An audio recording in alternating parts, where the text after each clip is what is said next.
Amin mo nang ihatid sa inyo ang naging aksyon sa kapaligiran pa rin ni Mayor June Bernabe sa Parañaque. Andito na po ang Hataw Pa, Parañaque. Magandang gabi po sa inyong lahat ng mga tagapanood po ng Gabay at Aksyon ni Rose Sulangon. Po ulit si Mayor June Bernabe, nagbibigay po ng konting report sa mga accomplishments. So this past few weeks, gusto ko pong sabihin na meron po tayong Interdepartment League Basketball po sa atin po sa lungsod. Sinama po namin yung mga asosasyon ng mga kagawad ng District 1 at saka ng District 2. Ongoing po ang basketball league na to. Tuwan-tuwa po sila kasi for the last 2 years, hindi po tayo nagkakaroon ng ganitong liga. Kailangan din po natin ng konting diversyon, ika nga, para sa mga kababayan, sa mga empleyado natin. Organizing committee is coming from the Youth and Sports Development, the office.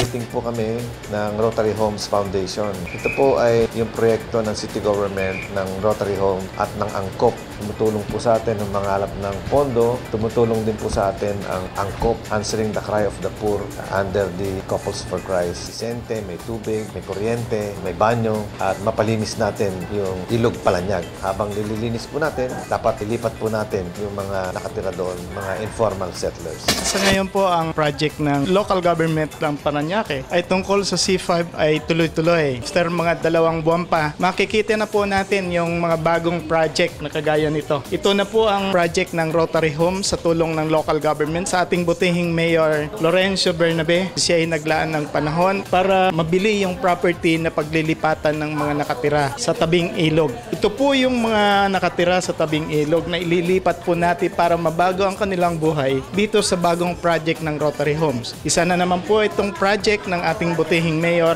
na kung saan ang mga funder natin ay naniniwala sa atin kagaya ng Rotary, Angkop at Gawad Kalinga upang mabigyan ng magandang buhay ang ating mga kapatid na nakatira sa tabing ilog. Ito po ay magkakaroon ng mga beneficiaryo na 1,500 families or 1,500 na bahay na ititira doon sa Rotary Homes Project. Ang target date nito after mga 2 months from now, naayos pa yung mga kalsada at drainages ng project nito, kaya mga after 2 months ay gagawa na po ng mga bahay doon para sa mga mahihirap natin na kapatid. Bago mag-December, maganda pong pamasko ito ng butihing mayor at sa tulong ng Rotary Homes, Angkop at Gawad Kalinga ay matutugunan po ang programang pabahay sa mga mahihirap natin na kapatid. Unti-unti pong ginagawa ng pamamaraan ng ating butihing mayor na makakuha ng fund galing sa national government o sa Social Housing Finance Corporation. Hataw pa, Parañaque. Ang role namin dito is to support Parañaque Homes Foundation. We are raising funds for this purpose. Hopefully by the end of the year or early next year, makikita niyo yung unang mga bahay.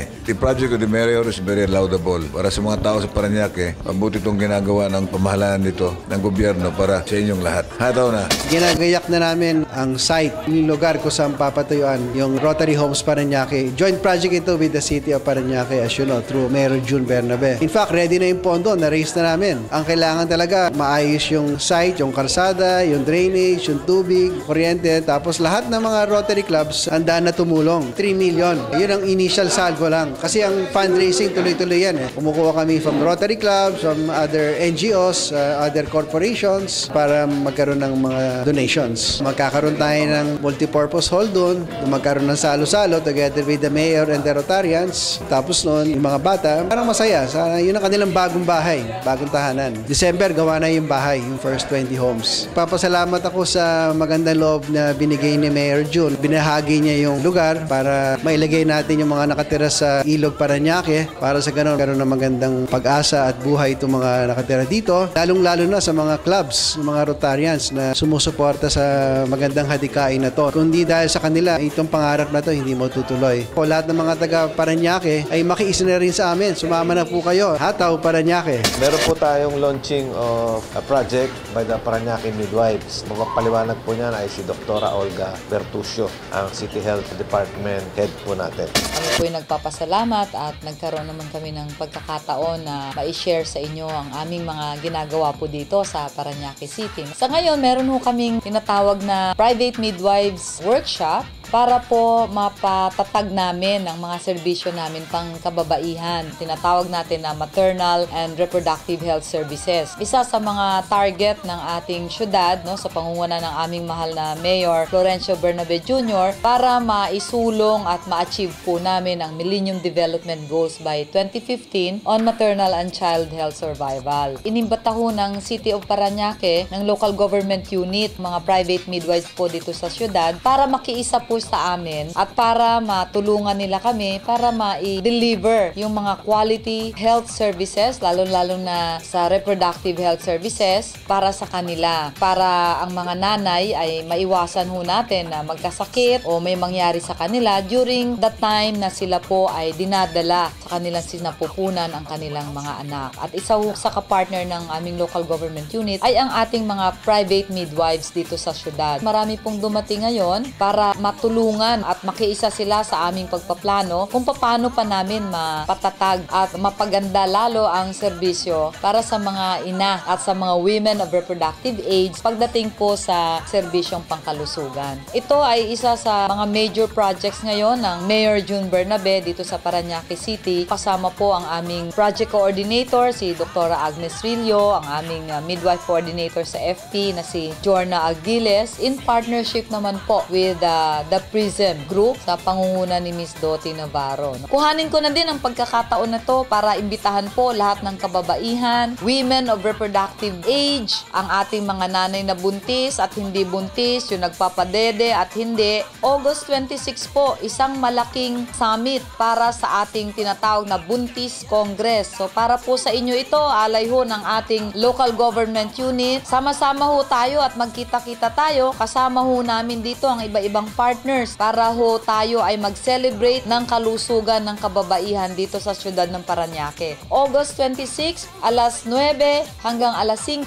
San Antonio Gym po. May mga handog po kami sa inyong mga konting tokens. Patuloy nyo pa din kaming suportahan at tulungan sa lahat ng programang pangkalusugan dito po sa siyudad ng Parañaque. Hataw, Parañaque! Hataw pa, Parañaque! Gusto ko lang pong ipaliwanag ng konti yung tungkol po sa demolition ng mga bahay sa Manggahan, Kawayanan sa Barangay Marcelo. Yan po ay government project, Community Mortgage Plan project po yan. Assisted by the National Housing Authority and the local government. Pong 600 na mga tinatawag nating squatter nung araw ay magkakaroon na po sila ng sariling bahay. In fact, nakapag-construct na ho kami ng mga around 200. Hindi lang po matapos-tapos kompleto kasi meron pong mga ayaw sumali sa proyekto na tinatawag pong recalcitrant. Doon po sila nakatira sa karsada. Kailangan po silang i-demolish kasi matagal na panahon na po silang pinagsabihan, inimbita, ayaw po nilang sumama. Dumating na po ng 8 taon ang pakikiusap sa kanila. Kaya yung pong Local Housing Board ng Parañaque City ay gumawa po na desisyon administratively to demolish the recalcitrants. 11 families lang po naman yan. Noon pa, binibigyan namin sila ng relokasyon kung ayaw nila dyan. It turned out,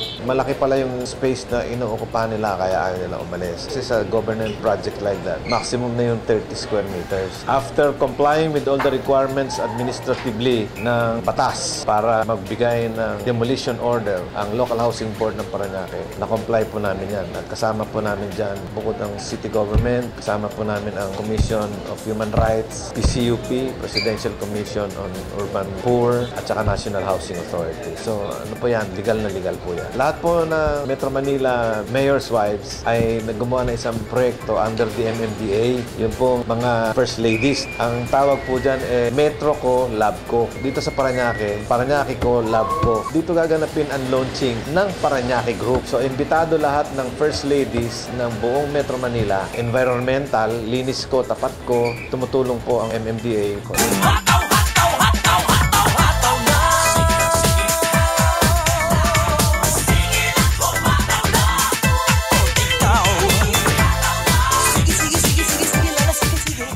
Baclaran, yung mga vendors po doon, kiniklear po namin yan sa araw. Gusto po ng taong bayan dyan at saka ng simbahan, maluwag sa sasakyan at sa taong bayan. At the same time, yung mga vendors dyan, humihingi po sila ng tulong kung paano sila magkakaroon ng hanap buhay. So naisip namin yung night market. Sa gabi namin sila pinagtitinda. Total 24 hours ang tao dyan sa Baclaran. 7 p.m. up to 4 a.m. We have an ordinance to that effect. Pagdating ng 4 a.m., kailangan malinis na, ligpit na. Wala nang vendor sa kalsada. Kung meron po mga ibang issue tungkol dyan, baka hindi po nila na-realize na this is a night market. Meron po kaming clearing operation sa araw para yung main streets, main thoroughfares, Dempteris Road, Service Road, Quirino Avenue, Harrison, maging free of vendors. So, yan po ang aming win-win solution para po sa vendors. So, kailangan din namin mag-cooperate yung mga vendors, no? Na huwag silang tinatawag na sniper. Sa araw sila nagtitinda. Kaya papagkamalan tuloy na we are tolerating. No? So, this has been a problem for such a long time. Estudyante pa ako ng kolehiyo. Problema na po ito. Kaya we hope that to find this solution for this vendor problem in Baclaran. Going naman po yung aming paglilinis ng mga kanal, waterways, estero, drainage, manhole. And we're happy to report that so far, since Typhoon Falcon ay hindi po nagbaha sa Parañaque at kung meron man tumaas ng tubig, mabilis pong humupa. Lalo-lalo na po sa lugar ng San Dionisio, sa Baclaran, yung Area 4, Santo Niño, ito pong 4th Estate. Mapapansin ninyo nung araw, konting ulan po dyan sa Sukat Road, Dr. A. Santos Avenue. Sa gate ng 4th Estate ay bahang-baha na at nagtatraffic. So since Typhoon Falcon, wala pong ganong experience and we're happy to report that because of our sewer declogging and dredging of the waterways, the creek cleaning na meron kami mga equipment, nakatulong naman po yan sa pagpapababa ng tubig. No? Yung pong C5, nag-serve yan as a dike, kaya yung pong tubig hindi po makalusot mabuti. Pero meron na kami nakitang solusyon. Again, humihingi po tayo ng suporta sa lahat ng taong bayan, mga kababayan natin, other government agencies, magsuportahan po tayo para sa ikabubuti ng ating mga kinasasakupan. Ito po si Mayor June Bernabe ng lungsod ng Parañaque, nagsasabing, hataw pa, Parañaque.